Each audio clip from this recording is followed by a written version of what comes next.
Aumento en el índice de obesidad infantil en Venezuela. ¿Cuáles son los factores que pudieran estar incidiendo en este problema específicamente? Bueno, yo pienso que, como tú dices, quizás más específicamente es un tema de educación importante, un tema de hábitos en casa, cómo los padres transmitan esa información a los hijos, la selección de los alimentos.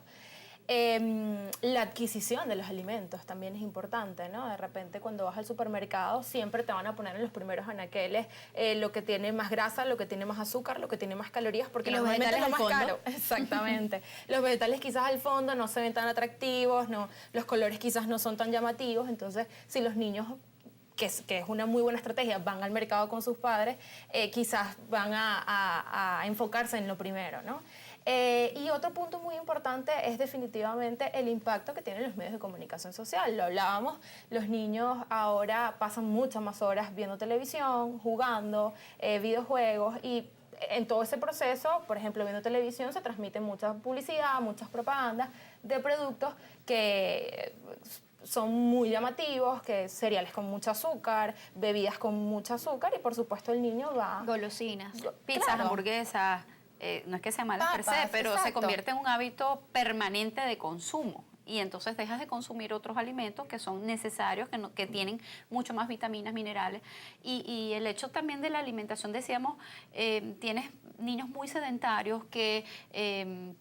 por diversas razones, lo cierto es que están metidos en sus casas con pocas actividades extracurriculares, en donde... Que quizás están con una persona que lo cuide y no con el padre o la madre. Exactamente, Entonces no es entonces igual la tampoco disciplina. queman todas las calorías de todos esos alimentos que consumen, pues no hay un balance adecuado, ¿sí? Entonces obviamente eso aumenta la obesidad. Aparte está el tema, disculpa que te interrumpa, de la rapidez, ¿no? Que quizás ese punto, que papá y mamá no están en la casa, de repente llegamos rápido al mediodía a hacer el almuerzo, pues una comida rápida, bueno, un carbohidrato, otra cosa, que es quizás lo más fácil o rápido de preparar para poder salir de nuevo al trabajo, a las diversas actividades, y eso quizás pudiera también estar incidiendo, ¿no? En algún punto. Por supuesto, porque es mucho más rápido de repente. La carga de carbohidratos. Claro, de repente agarrar unas papas, lanzarlas ahí en el sartén, ponerles bastante aceite o hacer un plátano frito, que quizás detenerse a preparar una sopa, una crema de vegetales, picar la fruta para que sea atractiva para el niño, además hacer la carne molida, mechada. De alguna forma el tiempo, sí, la vida tan acelerada que nosotros estamos llevando hoy en día nos está conduciendo a tener esos problemas. Ahora el niño también pues va a la escuela. ¿Cómo armar esta lonchera que ellos se llevan a la escuela y cómo velar por los alimentos que ellos puedan estar consumiendo en las diferentes instituciones educativas, públicas o privadas? Porque quizás vamos a la cantina y lo que encontramos es esto, una alta carga de carbohidratos, muchas frituras, muchas golosinas. ¿Cómo prevenirlos? ¿Cómo educarlos en este sentido? Para mí, la clave está en el desayuno, en la primera comida que realizan en el día. ¿Cómo debe Sí, ser ese desayuno? ¿Qué debe debe ser tener? bueno, por el tema de la rapidez, muchos niños terminan comiendo en el carro o simplemente se montan en el carro y cuando llegan al colegio es que tienen la oportunidad de desayunar, ¿no? Básicamente con mis pacientes yo manejo un plan nutricional que se adapte al estilo de vida del niño y de la madre y del padre, ¿no? Si es un niño que vive muy cerca del colegio, por ejemplo, quizás con un vaso de leche o con una fruta sea suficiente porque cuando llega al colegio se va a sentar con calma a desayunar su arepa con pavo, queso y una fruta, por ejemplo. Pero si es un niño que de repente vive en Los Teques y que se tiene que parar a las 4 de la mañana y que va a llegar aquí a Caracas a las 7 de la mañana, entonces ese es un niño que probablemente le podemos dar de alguna forma un jugo o un vaso de leche antes de salir de casa y en el camino quizás darle una fruta para luego, entonces cuando llegue al colegio, si es posible, hacer el desayuno. Lo ideal para mí es que el niño aprenda y entienda la importancia de desayunar en casa. ¿Sí? Desayunos completos, sándwiches con jamón y queso, si hay tiempo a hacer huevos, genial, unos huevos revueltos con tostadas de pan, frutas, ¿sí? Lo ideal es promover ese hábito. El gobierno tiene programas de alimentación en muchas instituciones públicas. ¿Ustedes han, digamos, medido la calidad nutricional, el índice nutricional de estos platos que se le dan a los niños en estas instituciones? Existen programas de alimentación, han existido durante mucho tiempo y estos programas son llevados a cabo por nutricionistas, digamos, todos los cálculos y lo que se ofrece, la propuesta está llevada por nutricionistas. Entonces, eso no significa que lo que realmente termina sucediendo en una institución es lo que está planificado por nutricionistas. Eso es lo que pasa no solamente en el sector público, sino también en el sector privado, en muchas instituciones y escuelas privadas que los niños almuerzan ahí.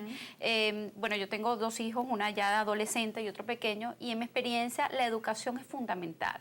No solo la educación desde la familia, sino también en los centros de salud.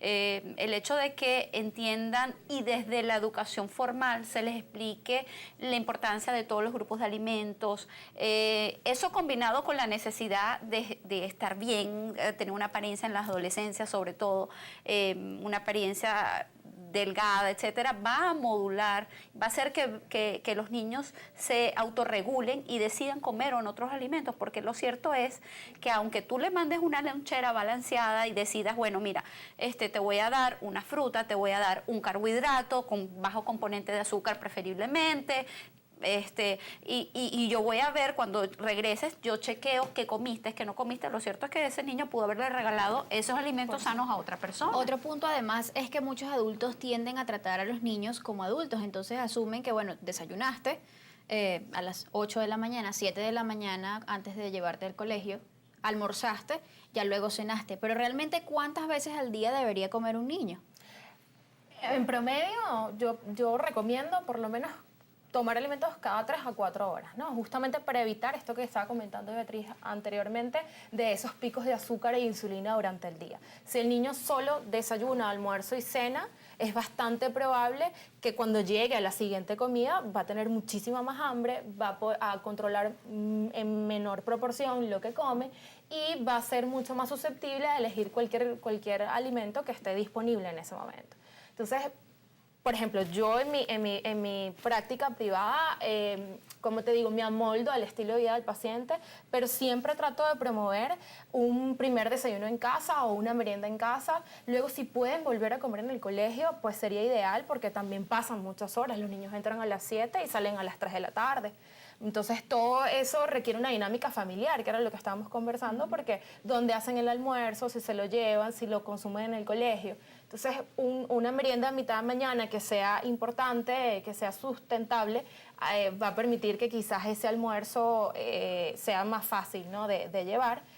Luego, meriendas en la tarde, y aquí en este punto, esas meriendas en la tarde, yo trabajo con niños que hacen deporte, que son físicamente activos, atletas de alto rendimiento, y en ese caso esas meriendas van a ir en función a las horas de la actividad física, ¿no? Okay. Entonces, si, por ejemplo, el niño almorzó a la 1 de la tarde y va a entrenar a las 5, pues lo ideal es colocar una merienda previa al ejercicio y una merienda posterior al ejercicio, además de la cena.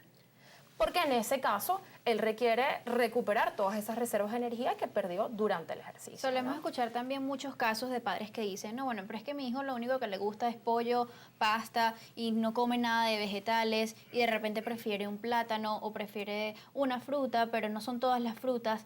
¿De qué manera debe ser la actitud que debe asumir un padre cuando tiene este tipo de situaciones?